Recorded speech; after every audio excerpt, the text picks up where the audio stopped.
Peer assessment is an important part of assessment for learning and seen as a vital skill for enabling pupils to take control of their own learning.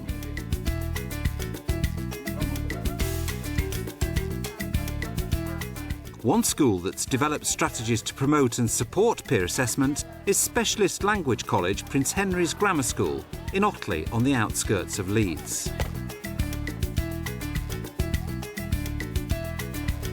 Nicola Hobbs is lead professional for assessment for learning in modern foreign languages in Leeds LEA. We received training for assessment for learning last year as a whole staff team, and we had to decide on a particular focus for this year that we wanted to work with. The languages department decided that we would go for peer assessment as a particular focus. I want you to really focus on... This programme will take a look at how the Modern Foreign Languages Department at Prince Henry's is training their pupils in the skills of peer assessment and using these skills to enhance language learning. There were understandable concerns when peer assessment was introduced.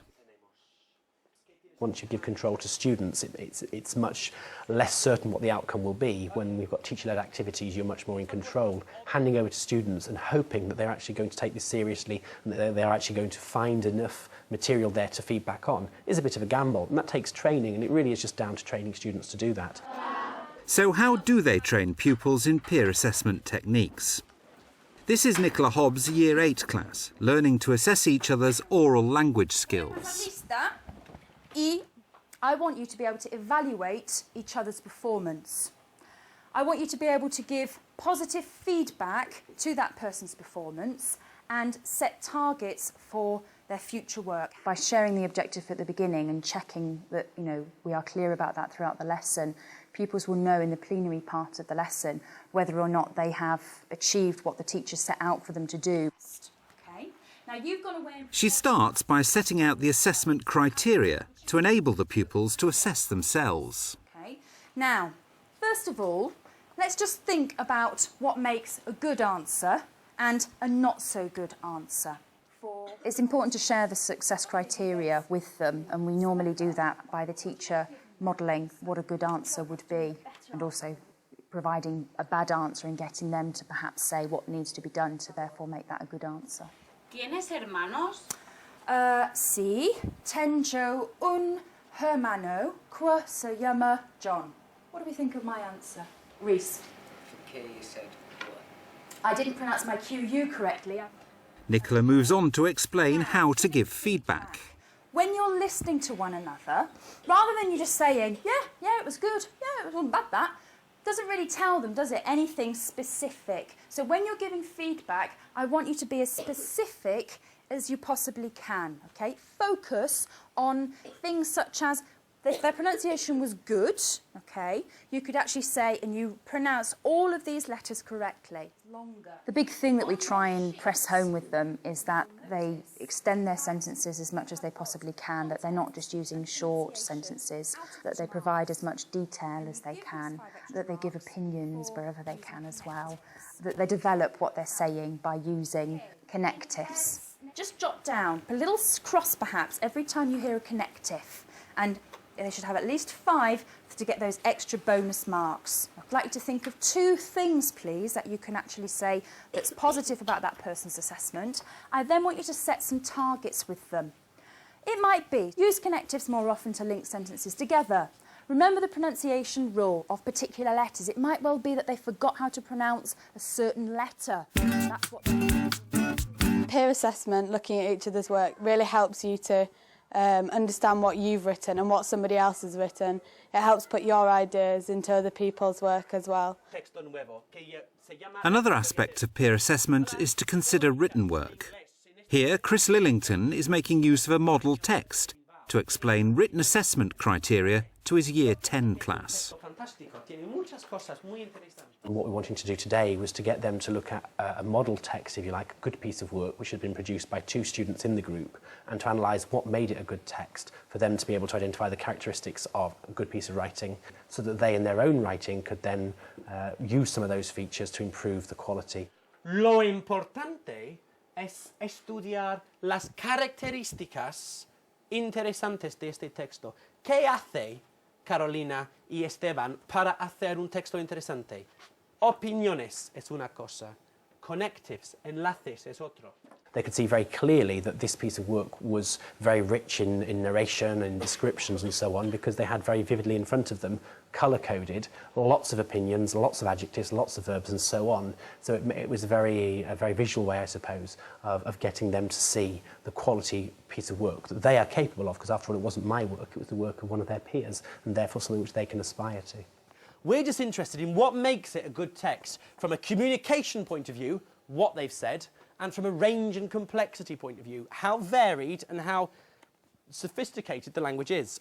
So have a look at this criteria, using a process of elimination, go through each one and see what you think, and decide what mark you would give this piece of work, this combination of Caroline and Stephen's work, for communication out of 8, and for range and complexity out of 6. And I want you to be able to say why. Less worried about accuracy and about comprehension, more looking at a text from the point of view of variety of language, variety of structures. That was linked specifically to GCSE coursework, so what we did in the lesson was look at GCSE coursework marking criteria, the idea being that if they can look at another person's text and identify what's good about it and decide what marks it warrants, then that should inform their own writing and their own work to improve their own marks.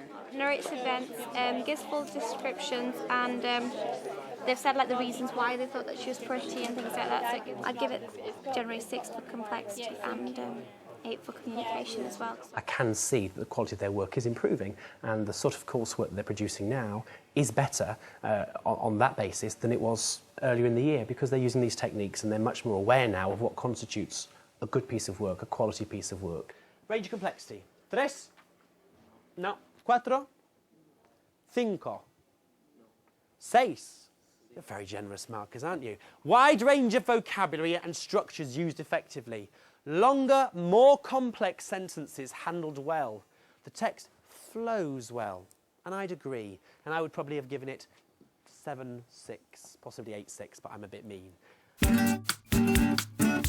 It's using yours and your friend's skills to make the best piece of work possible. They forgot how to pronounce a certain letter. Back in Nicola's lesson, the class are now using peer assessment to grade each other. Tienes hermanos. Sí, un hermano que se llama Kirsty y 2 hermanos que se llama Luke y Alex. We swap partners simply so that they get an opportunity to work with somebody different. I try and make sure that they work with a variety of people in lessons, and it's not just necessarily the person that they're sat next with or the person who they get along well with, who's their friend. You didn't use your connective when you could have done, you just said tango again. And also you didn't give as much description as you could about your hair. You just said it was blonde, you didn't say it like long or anything. It's nice to have lessons that are more pupil-centred, and it's not just the teacher doing all the work, and it's good to be able to kind of walk around and listen and perhaps pick up on any mistakes or any issues that they're having. ¿Tienes hermanos? Sí, tengo 2 hermanos que se llaman Owen y Stephen.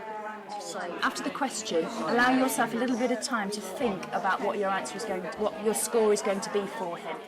I think they find doing speaking assessments far less daunting as well if they're doing it in pairs. I think they value very much what their peers have to say as much, or if not more, than what their teacher has to say. A recent example was when I was doing a peer assessment with a year 9, and we were looking at a piece that they'd written for their homework, and I was just circulating around the room, and I overheard one boy saying, he was saying, you know, this is terrible, I can't read your handwriting, you know, how can I do this when I can't read your handwriting?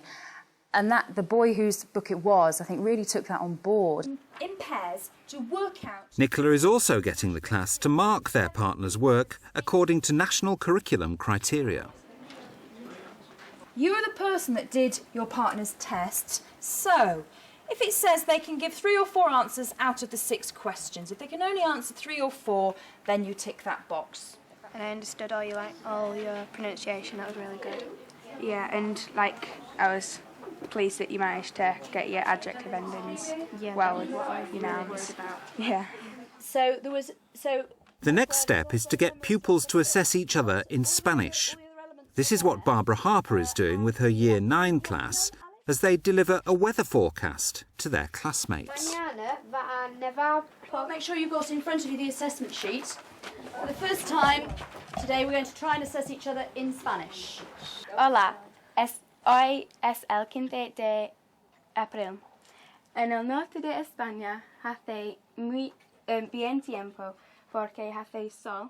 The main objective was for them to listen to each other and for them to be able to pick out certain key criteria that we'd already discussed. Tenses, connectives, good use of pronunciation and how well they'd memorised it, and also advanced to using Spanish rather than English feedback, because we're trying to give them more language that they can use to describe language. Muchas gracias, Maisie. Muy bien. Vamos a empezar con pronunciación. ¿Qué pensáis? ¿Qué pensáis de Maisie? Dale unos consejos.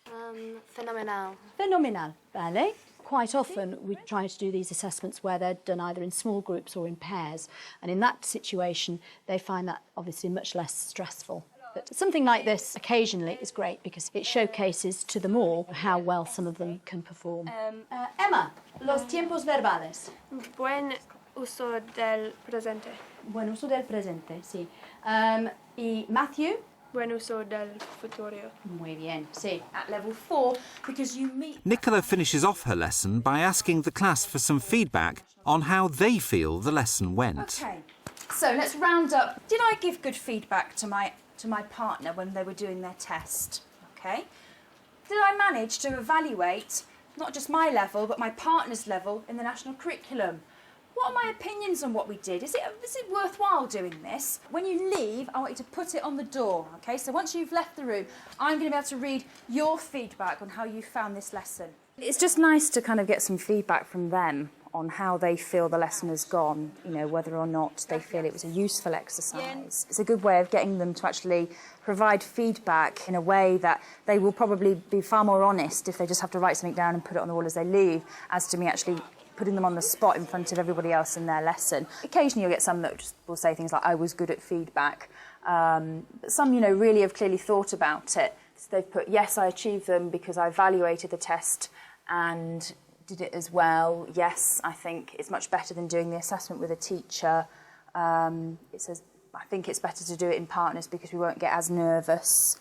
Again, you know, when you're doing something that's a bit different, getting this kind of feedback just gives you a bit of assurance as to whether, you know, it's working or not and what it might be that you need to change.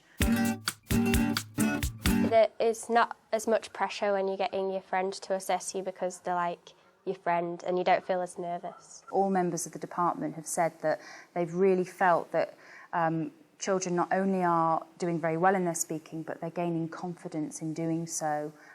They really are getting a buzz from the success that they're getting from doing peer assessment tasks. It's all about knowing what they need to do to improve as opposed to where they are now. It's more to do with and where are they going and how are they going to get there.